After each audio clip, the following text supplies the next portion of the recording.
Bagong panganak at nagpapasusong inahin. Araw ng panganganak. Magsabit ng soundboard sa paanakan at itala dito kung kailan ang tinatayang araw ng panganganak. Ito ay ginagawa para maihanda ang mga gagamitin at makapagbigay ng tulong sa inahin kung mahihirapan itong manganak.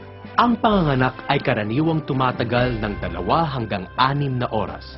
Ang pagitan ng paglabas ng biik ay kadalasang nasa 15 minuto. Kung lampas kalahating oras na at hindi pa lumalabas ang kasunod na biik, maaaring may problema ang panganganak at dapat nang suriin ang inahin. Subukang patayuin at palakarin ang inahin dahil maaaring may nakabara lamang na biik na mali ang posisyon. Kung hindi pa rin lumalabas ang biik, maghanda na para sa pagdukot. Linisin ang paligid ng ari, sabunin at banlawan. Hugasang mabuti ang kamay at maglagay ng pampadulas. Dahan-dahang ipasok ang kamay hanggang makarating sa matres. Kung mahipo ang biik, hawakan ito sa paa o ulo at dahan-dahang hilahin.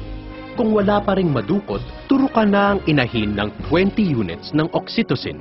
Madalas na nangangailangan ng oxytocin ay ang mga inahing nakaka-6 ng panganganak at pataas. Ang oxytocin ay makakatulong upang masigurong mailabas ang mga inunan. Turukan din ng 5 ml ng Bexan SP upang madaling makarecover ang inahin sa panganganak. Turukan ng Mamavet ang inahin matapos ang pagdukot ng biik upang maiwasan ang impeksyon ng matres.